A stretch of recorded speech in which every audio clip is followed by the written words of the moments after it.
All right, for the next tea that I'm going to make is my favorite Chinese green tea from last year, which is Anji Baicha. But from the same farm last year, it wasn't very good this year. And so I go to China and try to find a better version of Anji Baicha because I love it so much. I gotta find a better version. And guess what? I found way better version than the one that I got last year.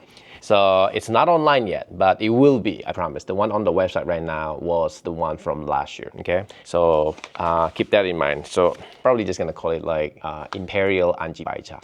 If you're part of the tea club, it will be included in this month's tea club. So I'm super excited for you to give that a try. All right, how much I'm gonna do? Let's show it to you. So Anji Baicha, for those that never had it, is this cultivar that it's like kind of like looks like a white tea, but it's treated like a green tea. The cultivar is like a white tea cultivar. Anji is a place, Baicha is white tea, but they treat it like a green tea. It's kind of confusing. So I'm putting about 2 grams. I think 2 grams is more than enough for this tea. You'll see how beautiful they are, right? Amazing. That's 2 grams, right?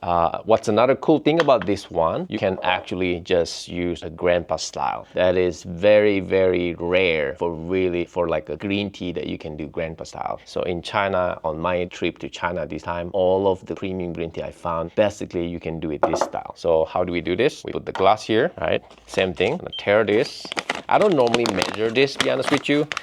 You just put like the bottom of the glass, just kind of like, kind of feeling it. But I know that's kind of difficult for those that never done this kind of style. So we're just gonna measure this so that somebody doesn't have to ask me later. Because I actually never measure this when it comes to grandpa style. So that's about 1.1 grams. Yeah, I think 1 gram is just more than enough. Yeah, we'll do about 1 grams. We can even do 2 grams. Yeah, we'll do like 1.2 grams, right? And with this style, you just basically just hit it hard, right? Be careful, it's glass, so it get really hot. So I don't want to fill it up all the way to the top, but like 60% of the glass, that's usually enough. Looking at it right now, I feel like I didn't put enough, to be honest with you. I think I put like 2 grams normally, but this is 2 grams. So with this, it's pretty straightforward. Just bring it in, it's 2 grams, and pour it out. We'll wait a little bit, 5 to 10 seconds. With this, we just basically, see, you're gonna have some room to hold it like this, and just kind of like enjoy how the tea looks like, and then it's gonna slowly goes down, right? So this is the 2 style you can do with this type of, actually a lot of my premium Chinese green tea, you can do it this style now, right? So, and because it's Chinese, really premium Chinese green tea, they don't really get bitter. It's great for beginners, great for like people that have been drinking green tea forever. Both way, you're going to appreciate the quality of this green tea. What's different with this year Anji Baicha that I found, it's not only is this fresh, green, kind of like clean cut, kind of like almost like this clean, grassy notes to it, like last year, but this time there's this hint of sweetness, almost like a pandan or like marzipan, that is kind of interesting for a green tea, you know. Sometimes I can get those kind of notes from like a pu'er maybe for a black tea, even in oolong, but probably this is the first time I get those kind of notes from a green tea. That's just what it looks like. Beautiful, isn't it? After brewing it, I can smell slightly of the roasty note to it. Let's give this a try. Now, because we're using boiling temperature, so it's a little bit harder for you to drink it right away. If you wanted to be able to drink it faster, then you don't have to use boiling water. But if you want to like just kind of extract as much flavor as possible, as quickly as possible, then go ahead and use boiling water. The only rule that you cannot change is do not use tap water. It's going to ruin any of my tea, especially a green tea, a white tea. That is like the worst thing you can do for any tea. Oh, so good. There's this freshness, and then there's like this lingering that kind of like creep behind it. It's like this sweetness that is like, I will never get that from a Japanese green tea or a lot of even like Chinese green tea. This is like very unique. It's like those thickness of a marzipan or fondant, like almondy a little bit. It's almost like a sugar almond cookie a little bit. It's very, very smooth. There's no dryness even at boiling temperature. Meanwhile, look at this. This is just how it is. If you want to drink it, I mean, right now all the leaf is on the top. Eventually, it's gonna go to the bottom. But this is organic, so it's not a certified organic, but it is organic. You can actually just eat them. But because the leaf is much larger, not like a Japanese sencha, so technically, if you don't mind having some of this tea in your mouth, then go ahead and drink it. Honestly, I was able to drink it without the leaf going in. So see, slowly it's gonna go down, right? This is how most of the Chinese people that I hang out with, they don't even need a teapot, they don't need a gaiwan. All you need is a glass like this, like a tall glass.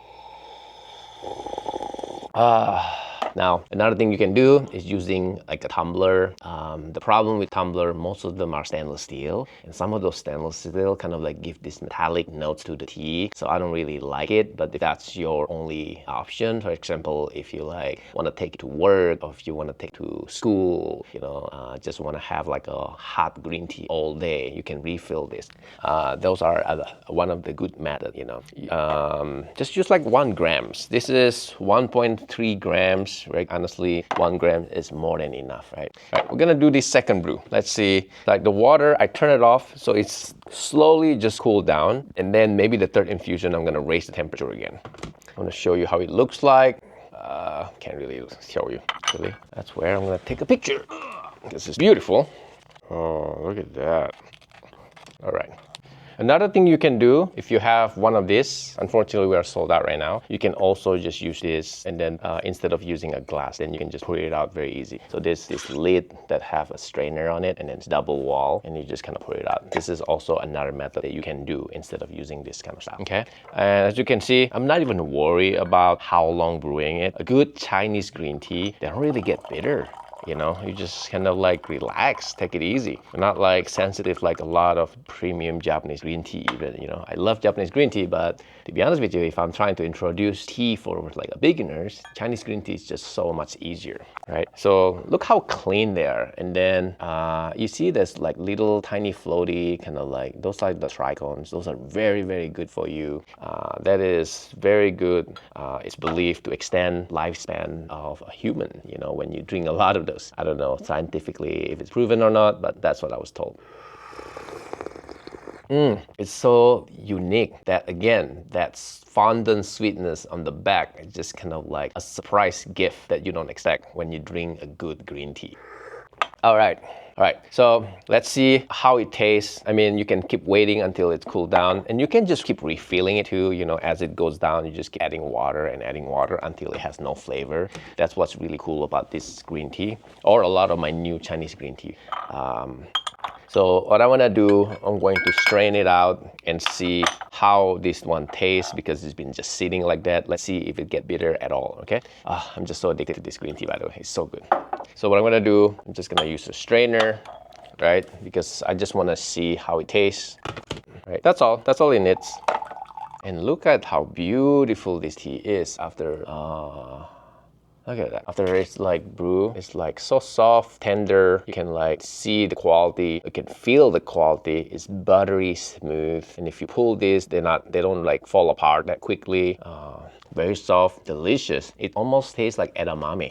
Somebody mentioned that it tastes like an edamame paste, according to one of the person I'm drinking with. So I don't know if you ever had an edamame paste before. So good. It's a combination of freshness, grassiness, even refreshing notes that lingers, and with like sweet almond. Just makes you happy. All right, that's it. That's the new Imperial Anji Baicha. Okay, it will be available on the website soon, but that's how you can make this Anji Baicha. Very simple, very easy. This will be in this month's tea club, September 2024 tea club. Okay, look for it in the mail. You're gonna love this tea. See you again until the next video.